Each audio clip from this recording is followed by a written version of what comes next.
On today's show, with Blake Griffin out of commission, could the Clippers slip out of the playoffs? Brent Barry joins us to offer tips for three-point contest and slam dunk participants at State Farm All-Star Saturday night. And you won't want to miss this edition of Weekend Whoopsies. It's Monday, February 9th. The starter starts now.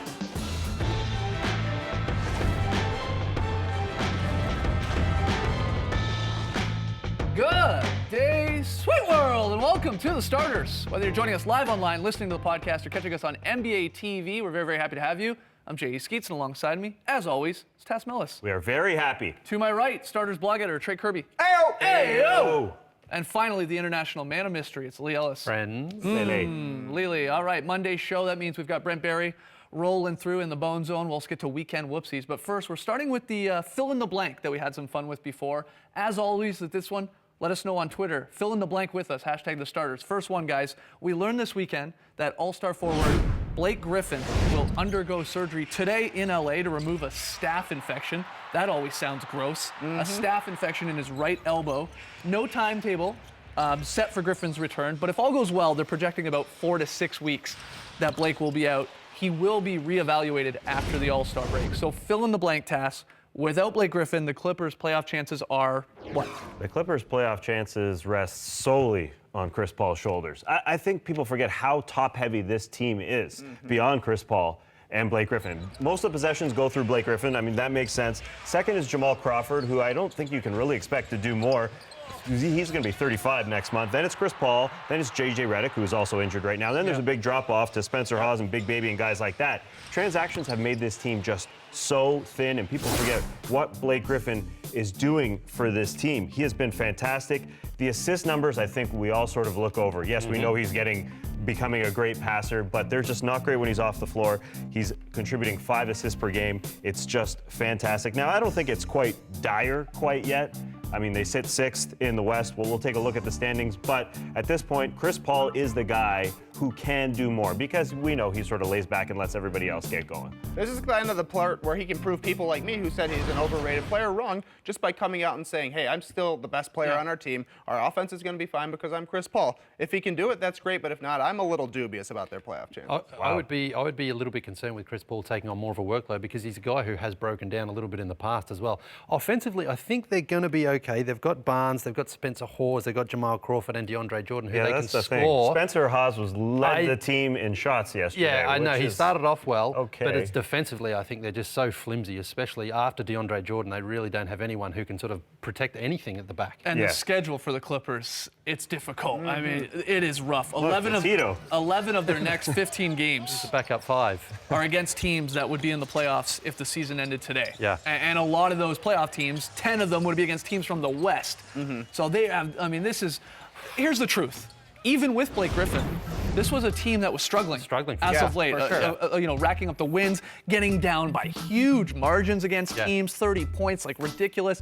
So even with Blake in there, they were struggling and were by no means really a lock. Like you weren't putting them in pen to be in the playoffs with these teams coming up behind them. So yeah, this is a tough loss, and I'm with you, Tass. Like Chris Paul is going to have to take on a heavy load.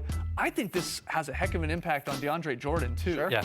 You know, you immediately think when you Clippers, Chris Paul obviously racking up all the assists. Blake Griffin had nearly as many assists to a guy like DeAndre Jordan as Chris Paul does. Yeah. And again, that's why he would rack up a lot of those assists. It's a good sort of big-to-big passing there. So you wonder the impact that has on DeAndre. And Tass mentioned it. He gets so many touches in the front court, Blake does. After LeBron and Melo, he's the only guy on his team who's not the primary ball handler, who's in the top 20 in touches. He just has the ball all the time because, like you're saying, he can pass to DeAndre. He can hit a guy in the corner. He can make things happen. It's going to be interesting to see how they fall off. Yeah, and I mean, the guys who are getting his minutes, yesterday Spencer Hawes started. Big Baby's going to get those minutes. Hito's going to get those minutes. Not big passers. No, so that's why Chris Paul just has to do more. Yeah. I mean, simply put. So they're 5.5 and 6.5 up respectively on the 9th and 10th spot.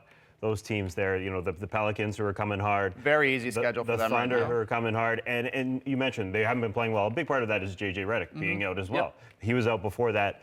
This team is just so thin. The transactions, you know, getting rid of Jordan Farmer, Chris Douglas Roberts, Reggie Bullock, they're just really thin everywhere. I mean, they're 7 deep. Now they lost 2 guys. So I told you Blake out likely again 4 to 6 weeks. He's obviously not playing in the All-Star game, which means we need another All-Star injury replacement. And it's been announced. Dame, you're going. Damian Lillard, he has been announced, the NBA on Sunday announced that he will replace Blake. It had come down, of course, to the last injury replacement between Damian Lillard and between Cousins. The league went with Cousins. So anyway, Lillard would go. Steve Kerr, though, will select Blake's replacement in the Western Conference starting lineup. The same with Kobe. So Steve Kerr's got a whole lot of choices here when it comes to the starting lineup. But yeah, of course, most people happy, at least Lillard, in a weird way, still making it. I wonder if he's disappointed he pulled out of the skills contest, though. Yeah, that's right. That's right. All right, well, let's keep it going. Another fill in the blank here. The Phoenix Suns lost another heartbreaker last night to Cousins and the Kings. Another crazy bounce. This is their 4th one that they've lost this season at the buzzer. Fill in the blank. The Phoenix Suns are unluckier than what? Unluckier than that man who didn't contribute to his company's lottery fund that one time where his colleagues actually got the right numbers and won it all. Yeah, that's unlucky. They're just unlucky. The ball's just bouncing in against this Phoenix Suns team. 4 of the 15 buzzer beaters this season have been against the Phoenix Suns. Yeah. That's over a quarter of them against one team, and the ball just bouncing all over the place in a number of them. We'll take a look at Blake's done it against them. Chris Middleton's done it against them, and then DeMarcus last night. There have been 15 again, and 4 of them against the Phoenix Suns. It is just sort of terrible luck. Yeah, you said it. It's not just losing at the buzzer, like on a clean make. And again, we show you the Western Conference standings there.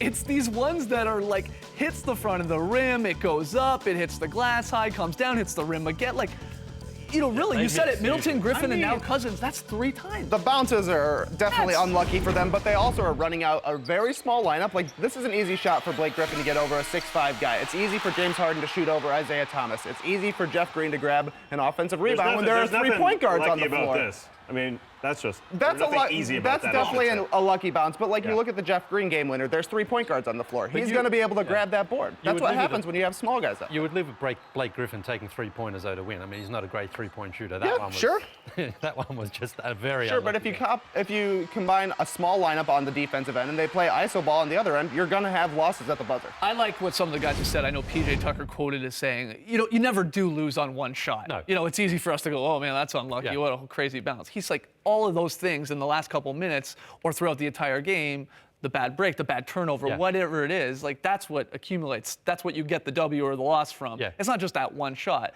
So they're owning it, and they know it's not just that crazy bounce, but still at the same time, that's rough. I don't feel bad for these guys whatsoever, though, because Jeff Hornacek sacked guys because of technical fouls. In 2 instances, they lost those games after they sat Goran Dragic, who received a technical foul on this play. Then they go and lose the game. Didn't play another minute. Same goes for Markieff Morris. He sits because he got a technical foul.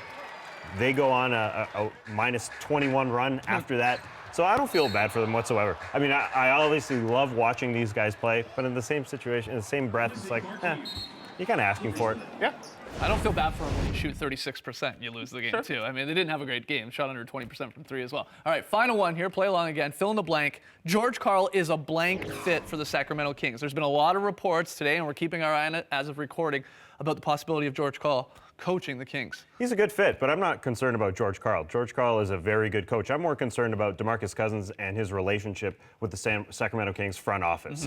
Because in both instances where the coach was fired this year, he found out about it on social media when Mike Malone was canned. Then when Tyrone Corbin got the job for the rest of the season, he found out about it on social media. Now, it's nice to say, hey, our players are just going to follow whatever we do, and they're just going to, play along with us. But at the same time, it's a players' league. I think you have to talk to this man and let him know. And there just seems to be so many rumors going around this team and around DeMarcus Cousins that he may not know about, and I think you just have to inform him. Well, it's funny you say that. Despite, again, we showed you Cousins hits a buzzer beater, beats the Suns last night. You would think in the post-game media scrum he would be pretty happy about it. The exact opposite was the case. He was very confused, very angry, it seemed like, and we'll show you a quick clip from DeMarcus after the game.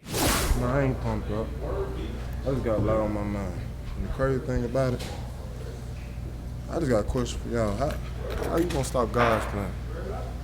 How you gonna do that? Do you think it's gossip? How you gonna do that? That's all I want to know. How you gonna stop God's plan? Man, this city done put me through so much. I done stayed loyal to it the whole time. Hey, I just wanna know how you gonna stop God's plan. God give his hardest battles to his strongest souls. The marathon continues. I'm out. Again, this is a guy whose team didn't just lose by 25 or 30. They've had some rough stretch of basketball here where they have lost a lot of games, but they won. They get a buzzer beater, and this is going on. You're right. It's very confusing because there's reports of, his agent not wanting a guy like George Karl because of past history? And that's what he's being asked about, I and know. not about the game-winning shot. At least they're asking him. Yeah, Right? At least they're asking him his opinion on the move. Well, of course, we're going to keep our eye on this. Keep your eye on NBA.com, too, whether or not George Karl eventually does become the next coach of the Kings. We got to take a break. Lots more still to come. When we come back, Brent Barry joins us in the Bone Zone to run through a few of his All-Star Saturday night predictions. It's a man that knows a thing or two about the slam dunk contest and the three-point contest. Come on back.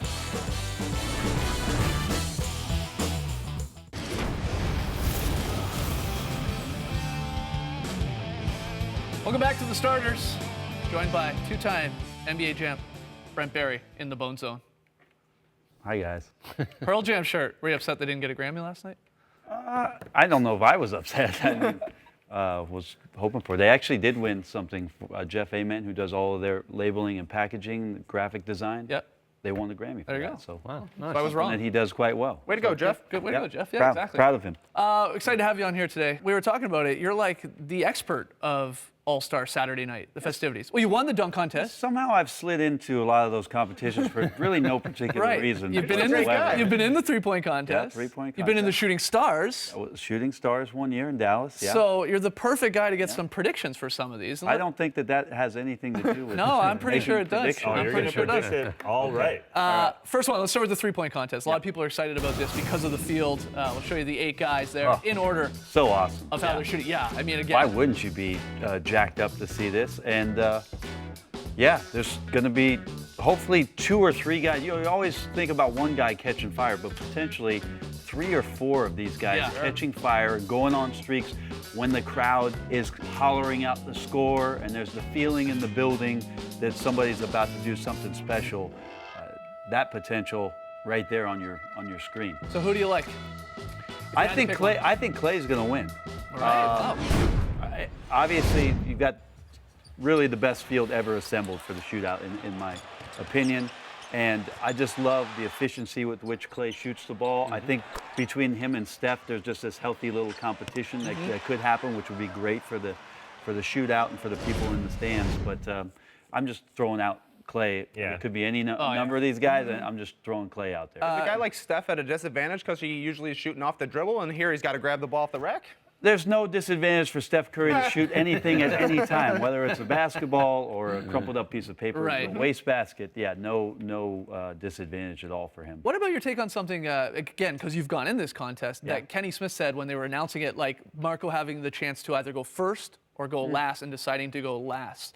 And Kenny thought that was a bit of a surprise. Maybe you would want I to get it don't on. know. I like the number. I like like it. when somebody posts the number and you got to chase one down. You know, you got to stay on point early. But to watch somebody shoot and get after it, then it's nice to know what you have to do and how you got to go through your racks. I will tell you this: I only got a chance to do it one time, which is why I crip walked. Yeah. Because I could do Nailed it. that. Yeah, and those Nailed it. I still have those shoes, by the way. But it's nerve-wracking the first time you do it, just because all of a sudden you've prepared and you've practiced, and now all of a sudden you got to go out and shoot with everybody watching Sure. you at one basket, and the really bad music going on, and you got to perform. And I'm really pissed that I didn't win. That's the one I should have won. How did I? Should have won the Who other did one. you lose to that year? Peja Peja. Stojakovic. It's probably 'cause Can you I- had a the quick sleeves story. on. Quick story about that is that after that three-point contest that happened here in Atlanta, I didn't have a ride back to the hotel, so I walked in the sweats. I walked in no sweats and a sweatshirt back through downtown Atlanta because there was hellacious traffic that Yeah. weekend, right back to my hotel. Amazing. I'm glad you still have those shoes, but you got rid of the haircut. And well, come not on. really. It's higher. There's a little more style going on. All right, let's get to the one you did win.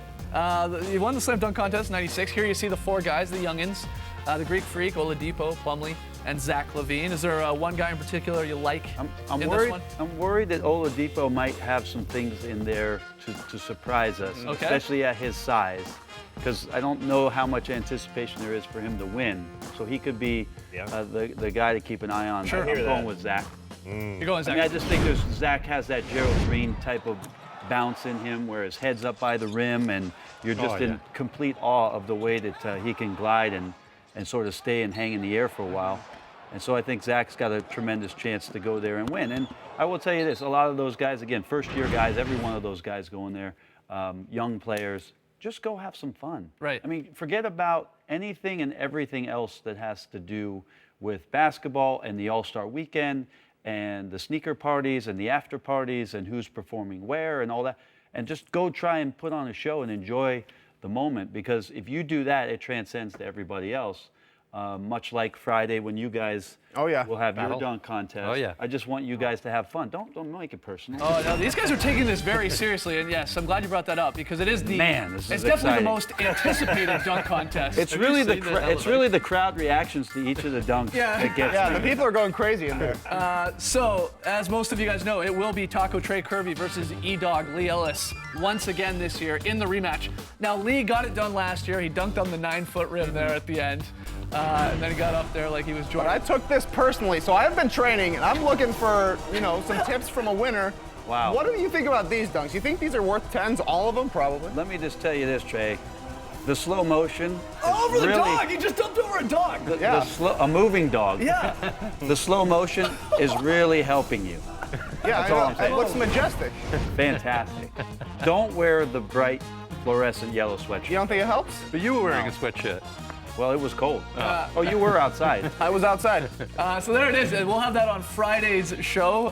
Hour-long special episode from NYC, 6 p.m. Eastern on NBA TV. That's when we're going to make all of our predictions. We heard Bones, he likes Clay, and Zach. We'll make our predictions then. And on Saturday, we've told you about this before, but again, DVR this bad boy. It's a lot of fun. We count down our top 20 NBA All-Star moments. Premieres at 4 p.m. Eastern. Come back on, Matt. Don't go to commercial, because I got something for Lee. These are for you, Lee. My buddy's courtesy of Stance. Oh! I'm hoping you repeat. Oh, my God. I brought you the Stance dunk socks for you. Brent for you to Berry wear. socks from I'm rooting Brent for Berry. you, Trey, but that You're more that rooting for propels Lee. you. I get it. There we go. Yeah, that's tough, Oh, man. That's all tough. right. Hey, People's bring your champ, dog. people's Bring champ. your dog. I like that. All dog. right, she's coming. All right. There they are.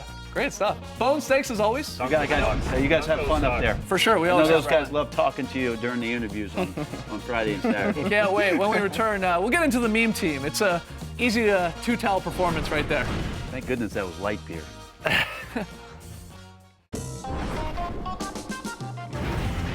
Back with the starters, and there they are, the Brent Berry socks that Bones just gave Lee. 2 thumbs up. Yeah, get them all in. All right, great stuff. Let's get to the weekend whoopsies. We always do it here on Monday. Let's get right into it. Yeah, take a look at the bottom right-hand corner of your screen here. 6 cups of beer on the tray, 6 cups of beer. When Mason Plumlee comes around and knocks them around, 0 cups of beer on the tray. There they go, they're gone. Mason looks like he could have stopped, but he just a little touch push there. Yeah, it looks like a plant. There's a lot of open space on both sides of this couple, but no. Straight into the iPhone beer. 6 almost went down too. Yeah. Wow. Look at all It's those a towels. 20-towel performance. On Saturday, the Orlando Magic whistled for having 6 players on the court against the Lakers. You just look at rookie Aaron Gordon sprint to get off. Good hustle. Yeah. Almost did it. Almost.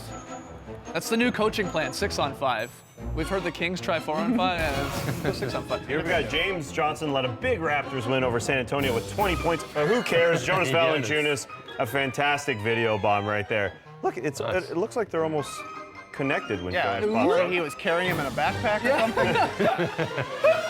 Where were you, Jonas? That's amazing. All right, moving on. Also this weekend, we saw a crazy Anthony Davis game winner against the Thunder. Look at this, go down, huge. net. No one more excited than, you see it there, Pelicans coach Monty Williams swimming through the action. That's the new full Monty. Davis has no idea what's going on. Yeah, coach, you all right? Our final one here, Al Jefferson working in the post against the Sixers. Something good is going to happen. Check the pass right to the security guard. A beautiful pass.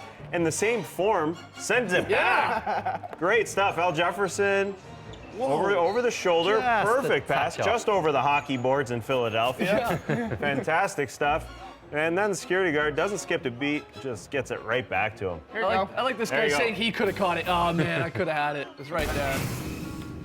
Let's get to the wedgies, folks. We had some beauties. Omer Ashik gets caught underneath and really lodges that one in there. I feel he's had one of those already, actually, a layup. Yeah, Was it him? I think he's, so. he's good at those. Yeah. This is a different one because it's just a nice, soft, gentle one here from Trevor yeah. Ariza. Wow, that's a good one. Perfect balance. Not only did we have 2 wedgies this weekend, we also had a ledgie.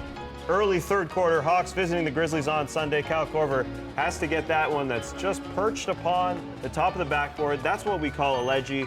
Wedgie between the rim, ledgie on top. I mean, we just can't stop producing them, so we decided to change the way we Record 30 record wedges. them. That's right. We've got 30 total wedgies this season. What a season. That's And a lot of yeah. wedgies. And How a many are we leggy, going I to finish guess. with, you think? We think we'll crack 50? Maybe. I thought we were calling, hold on, that ledgie a pigeon.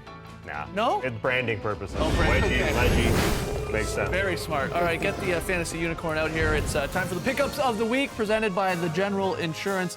Lee, a couple of guys, fantasy basketball players should consider picking up. Lukumba Mote has had a pretty good 2015 so far, averaging Sorry about that, Luke. averaging 10 points a game, 5 rebounds, and 1.5 steals a game. Damari Carroll isn't a sleeper really, but the reason he's on here is he's only owned by 66% of leagues. So go out and grab him. He contributes everywhere. Fantastic player. Reigning player of the month. That's right. But the guy I want to focus on today is Spencer Hawes, who we spoke about earlier in the show. Now, the injury to Blake and Big Baby Davis also picked one up means that basically Dr. Rivers doesn't have anyone else to go to. So he's going to play heavy minutes. Had 17 points yesterday, only 1 rebound, but you just figure he's going to be playing 30, 35 minutes. Those numbers simply have to improve somewhat. So if Spencer Hawes is available, and he likely is, go out and grab him while you can. Do you get fantasy points for the man bun?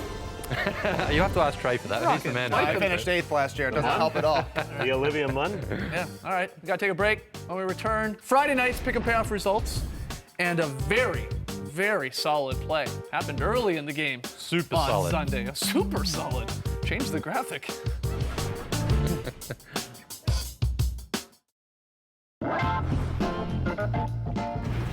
Back with the starters. Quick look at Friday night's pick and payoff results. Not a great night for Tass. 1-4. I only went 3-2, but gained 2 more games. I'm up 4 games now in the short month of Michael February. Carter Williams, where were you, man? The short month because of the All-Star break and just February in general is short, they tell me. But tonight's picks, we agree on 3 games. We like the Wizards, Heat, and Bucks, and then the last 2 we disagree on. I'm taking the Jazz. Tass likes the Pelicans, and Tass, even despite the Blake Griffin news, is going to take the Clips. I like the Mavs at home, so good luck, sir. Let's get to the very solid play of the night, Lee. Yeah, it wasn't a good weekend for the Clippers, but there is a consolation prize. They get the very solid play of the weekend, which was yesterday. Look at this, early Don't on in the sound too game. happy about it. Well, you know, I've got to try to pump them up a little bit here. Chris Paul finishes there with Matt Barnes. Beautiful 3 balls. Not a swish bomb, but that's all right. Still good. Everyone gets a touch, and hopefully, if they play a bit more like that, they get a few more wins. And that's what I call a very solid play. And a very solid haircut. That's a very solid play indeed. Thanks to Bones for joining us in the Bone Zone. Thanks to you for joining us tonight. We'll be back tomorrow night, 6:30 Eastern on NBA TV. Thanks for joining us, folks. And remember, if you're going to tumble down some stairs, sing, I'm rolling down, I'm feeling limber. Breaks the night, people.